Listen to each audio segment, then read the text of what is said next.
Huntsville Train Depot is one of the most historical places in Huntsville and supposedly one of the most haunted. The depot was built back in 1860, just before the Civil War, where it was very popular with both sides of the war because both sides wanted to gain access. In 1862, Huntsville was captured by Union soldiers, starting with the Huntsville Depot. Now, if you listen closely, this was the first time in my interview with author and co-founder of Huntsville Ghost Walk, Jackie Reeves, mentions the spirits that dwell inside. At the very first mention of them, my microphone goes a bit haywire. Entities will oftentimes mess with cameras and microphones as a means of communicating with us. Again, listen closely. Now, the depot, in my opinion, has a lot of feeling because of all the people that have come through here from the Civil War to the Spanish-American War, World War I, World War II, all of the people that came through and left their feelings here, people who were going to visit their relatives in another town, going away to college, and some that came back in pine boxes. Most everyone can get and sense eerie feelings, that something may be lurking in the shadows, while mediums can actually see into the world of the paranormal. We walked inside with a medium, and he did an investigation, and this is what he found. He said that there are a number of Civil War soldiers who died in the war who are still inside the depot. And the medium that came through here said that he was approached by a ghost who was very anxious because he said, "There's a fire in the vault. Help me put out the fire in the vault." But of course, there's no fire in the vault. And so the ghost was very frustrated. He said, "Well, if you're not going to help me, then get out of my way so I can do it myself." Oddly enough, this is not the only mention of otherworldly fire being seen at the depot. On the third floor, in the back side of the building, there was a meeting here one night. They were standing outside talking afterwards, and they said that there was a ball of fire that came out of the window and landed on the ground and then dissipated. Some theorize that the ball of fire, it's called foxfire, and it's usually seen a lot of times around cemeteries. It travels quickly across the ground usually. We think that it is energy, leftover energy, and especially in the third floor where a number of soldiers were kept as prisoners of war. Every train has a conductor, and beyond the souls of soldiers that live here, conductors live here too. Several people, including me, have seen the ghost of a conductor walking along the passenger platform. For a while, it was completely blocked off, so nobody had access from outside. You could only get there from inside, and the door was locked on the day that I saw the ghost. And a number of people have seen that same ghost. Oh yeah, we've seen him. We know him. Although the Huntsville Depot Museum is closed, the historic building still stands, where you too can go and feel something in the air. It's a shame that the depot is now closed to the public because of the historic nature of it. And I hope that someday it will be opened again for the public to come through. With this week's Haunted Huntsville, I'm Nixon Norman, Fox 54 News.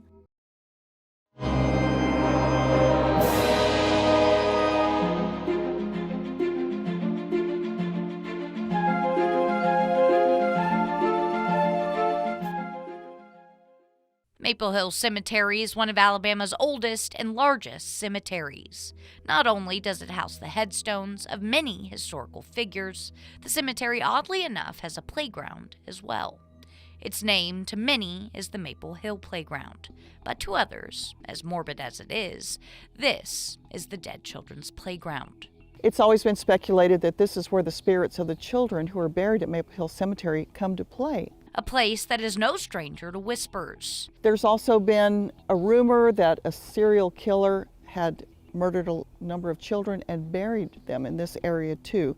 That is an urban legend. That did not happen. And a place that is no stranger to speculated paranormal activity. A lot of people have said they've been here and strange things happen, like the swings will swing by themselves when there's no air, no wind in this area at all. Author and co-founder of Huntsville Ghost Walk shares the paranormal experiences of others who have dared to visit the playground after dark.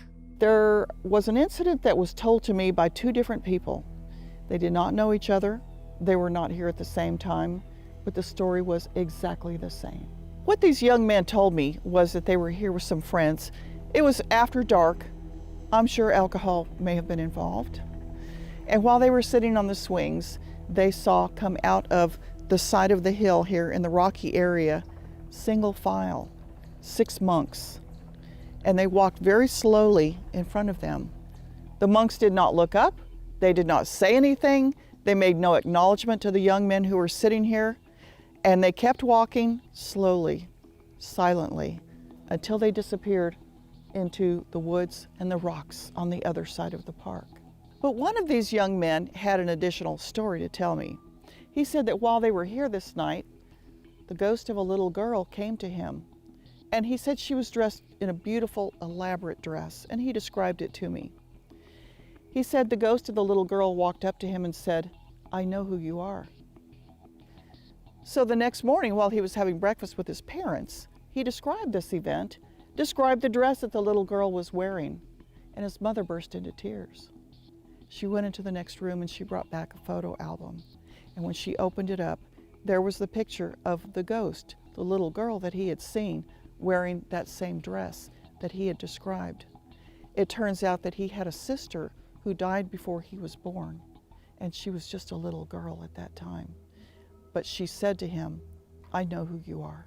You may not run into these particular entities yourself, but if you do decide to step foot on the dead children's playground, you're sure to feel the joy or fear of the children playing there, dead or alive. With this week's Haunted Huntsville, I'm Nixon Norman, Fox 54 News.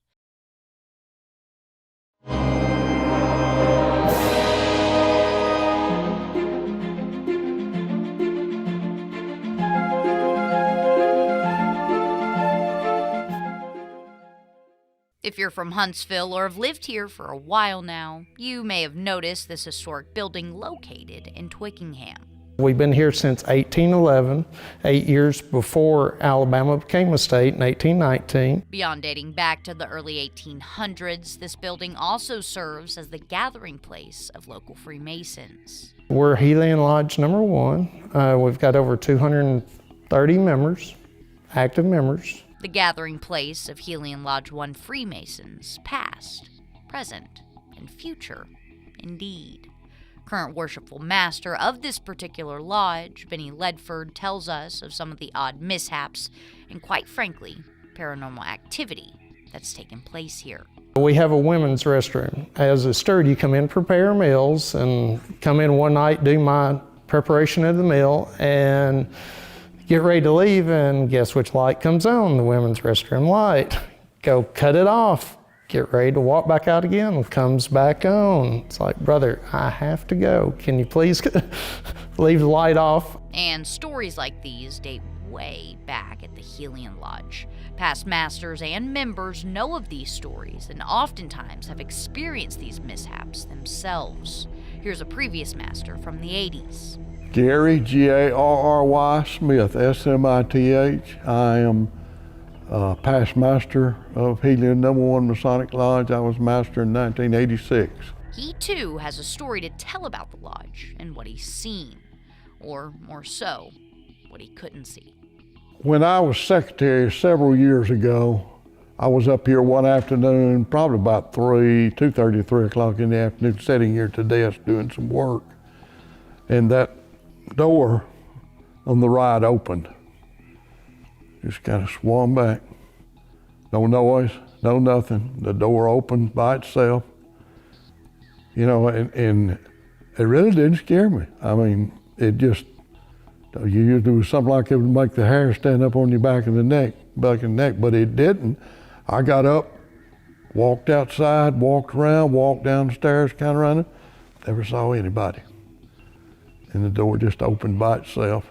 Both Ledford and Smith agree that this activity must be coming from a former Mason and brother of theirs, and that these spirits come in peace, not looking for trouble. With this week's Haunted Huntsville, I'm Nixon Norman, Fox 54 News.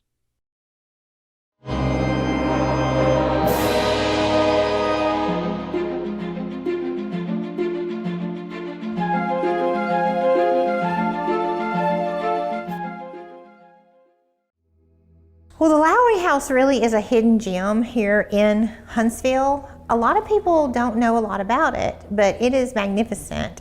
It was built around 1840s, and the Lowrys did own the house. Dr. John Lowry and his family raised a family here. It has significance because of the Civil War. The house was actually used to hide people who were enslaved. So it was part of the Underground Railroad. There is a hidden room in the house upstairs. And that hidden room that was once part of the Underground Railroad still carries the energy of all who have passed through all those years ago. So on one of our tours, we did have a group upstairs in the railroad room, and they were asking questions. And there is I guess a rack that has hangers on it. And during the investigation, the hangers flew off the rack, and there were a lot of people that were a little freaked out about it, of course. But so that type of evidence is really great if we can capture that when we're on our tours. That way, it's solid proof and people see it for their own eyes, right? So. Speaking of energy that lingers on, according to the Southern Ghost Girls, the spirit of Ann Lowry is one of the strongest and most consistent energies they feel. Unfortunately, there was a tragedy. Miss Ann Lowry, who did live here, was actually killed here in the doorway along with her servant Missy at the time. She was killed by the Union soldiers. She was trying to protect everyone, and she ran out and soldiers killed her. Which we do feel that she definitely still haunts this house. Hyde has come into contact with the spirit of Ann Lowry herself. I personally have experienced it, and so has another person that's on our tours. We were looking, the kitchen right over here has a lot of activity. I had one tour guide in this room, and I was in this room. I looked into the kitchen and I saw a shadow of a woman. It was an outline of a woman in a dress walk by. I immediately walked in here because I was pretty shocked. And all of a sudden my tour guide right here said, "Stop, there is somebody beside you." She was seeing a shadow person beside me of a woman. This historic building seems to be home to some of the Lowrys, even in the afterlife. But even beyond that, the Lowry house seems to be a portal for many paranormal entities. We have sometimes, soldiers come through, children come through. There may even be spirits that are in the area that come through. But we get pretty good evidence here.